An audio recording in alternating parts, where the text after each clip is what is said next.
Hey, welcome back to the channel. Welcome back to the channel, everybody. Go ahead, hit that subscribe button. Go ahead, hit that like button, man.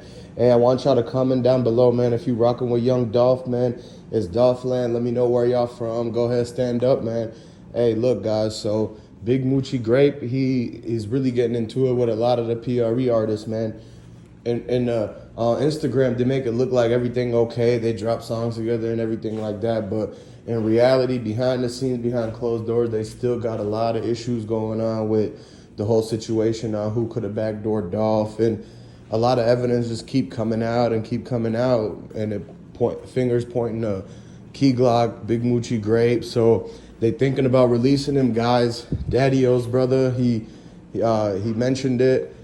He basically had a conversation about, if we think that we should move forward with Big Moochie Grape, or is it the best interest to just go ahead and cut ties before, damage control? Because eventually, if Big Moochie Grape gets released later on, let's say like they drop him in the middle of a tour or something, well, he's gonna destroy the tour bus. He's gonna cut the tires and slash the wheels on all of their cars.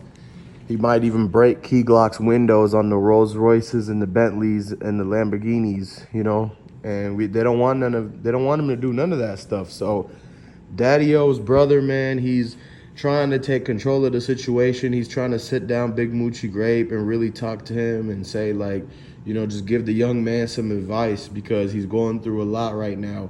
Big Moochie Grape, he regrets that everything he did, but it's set in stone in his music. He said himself he would get the CEO snatched up. And so for Big Moochie Grape to talk about snatching up CEOs in his song while he's got allegations on him of actually snatching up Dolph at the turkey drive and a whole, basically a dang kidnapping going on that he's part of and has his hands tied into. But that's why a lot of people think that Big Moochie Grape did it. And DaddyO and them, they don't want to have to be associated with that. They already got fingers pointed at them for knowing Dolph's location and letting Mia J drive the Lincoln Navigator.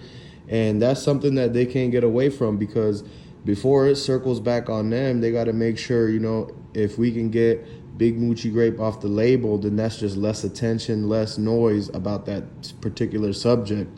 So that way they don't go after them. And DaddyO, he rather have Big Moochie Grape be the one who gets taken off the label than to have Key Glock get taken off. Because due to the fact that more revenue comes from Key Glock shows and Key Glock albums and stuff.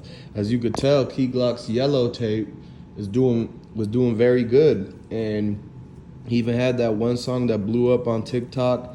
Everybody was doing their own makeover to it, and DaddyO and them, they realized that they have to keep Key Glock around because that's where the bread and butter for the money is. They're gonna eventually have to let Big Moochie Grape go and just do like Yo Gotti does and keep signing new artists to replace the ones that they have to let go, basically. And man, but that if Dolph would have still been here, and his rest in peace to Dolph too, and comment down below if you rocking with Dolph, put the Dolphins in the chat. But as I continue, Dolph would have signed Finesse 2 Times and Fabo Gold. If y'all don't know who those are, is Finesse 2 Times is Moneybagg Yo's op, and Fabo Gold is Key Glock's op. He was, at first, him and Key Glock was friends, but Key Glock got super, super jealous because Fabo Gold got closer to Dolph, he was more relatable to Dolph than Key Glock was.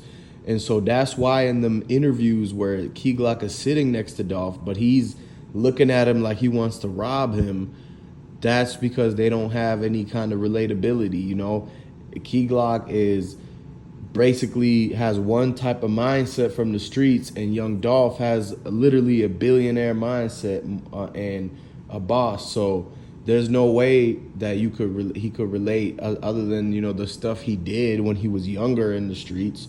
But like, he didn't have the street mentality. He had a boss mentality, working, doing things, coming up out of the streets. Key Glock, on the other hand, got a street mentality, and he want to stay in the streets.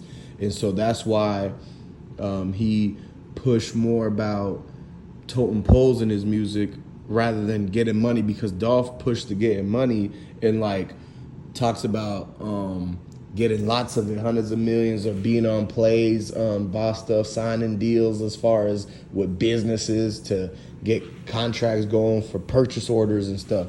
But Key Glock, he just rap about yellow cars and grills, and basically there's a limit to where he could go with it. Fabo Gold, on the other hand, he could deep dive into a lot of stuff. He could talk about the community.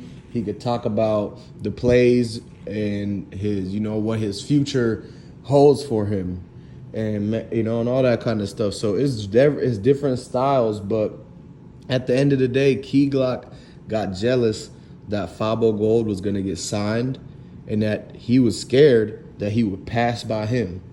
And Key Glock doesn't want anybody to pass by him, because he thinks that since Dolph personally signed him and he was one of the first, artists to be signed by Dolph, he thinks that he has a special place to where nobody should be able to pass him up. Nobody should be able to be right there next to him. He's okay if they sign an artist that he knows isn't going to pass him. But if Dolph signs an artist that Key Glock thinks will eventually be just as good as Dolph and be better than Key Glock, then he's going to be kind of, hesitant towards that. He's probably going to tell Dolph, nah, I don't think it's a good idea, or this and that, all because he's just scared to get passed up. He knows that it's a limit to his work, and that somebody else every day is working harder than you to get better at what you do.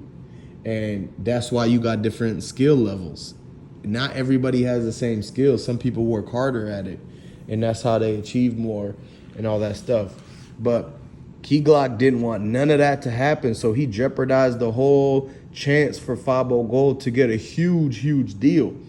And the thing is that Fabo Gold got the PRE chains. He snatched them up off of Key Glock, because Key Glock has a whole lot of, he got beef with everybody really in Memphis. Like, it's multiple people that beefing with Key Glock, all due to the fact that he didn't want nobody to shine more than him, and he wanted all the attention and spotlight. It's a weird situation for Key Glock to be such a quiet guy but want all the attention to him. It's very strange, man. These days people are different, man. And so even the guy that doesn't say anything like Key Glock and just gives mean looks and mean mugs, right? Even like mean mugging the people that feed him. Now he turns around and he want all the attention to come to him. He only will speak up and act if he feel like he's not getting all the attention no more. And basically, man, he should have let the artist thrive and just let PRE be what Dolph wanted to, instead of trying to put his influence into it. Because at the end of the day, man, y'all see that they took Dolph out, and for some reason they ain't want to get left in the dust.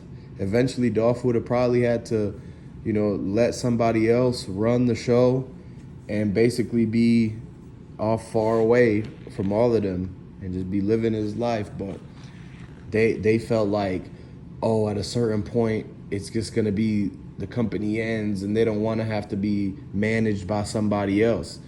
They'll rather be managed by Dolph or nobody. And if Dolph feel like he's gonna take a step off and let somebody else run the thing, then they think that they're gonna get paid less or whatever. So, man, at the end of the day, man, it's a lot of stuff that Key Glock could have avoided, but now it leads to him and Big Moochie Grape being the first ones to have a fallout. And so Big Moochie Grape getting released, and the paperwork is being done right now, and they're gonna have that conversation between DaddyO and his brother, and they're gonna have to sit him down, man. So, hey, subscribe to the channel, like this video, man. Go ahead and comment down below what you think. If you're rocking with Young Dolph, let me know. If you're rocking with Finesse 2 Times, if you're a Fabo Gold fan, let us know in the comment section, and we're gonna catch you on the next video.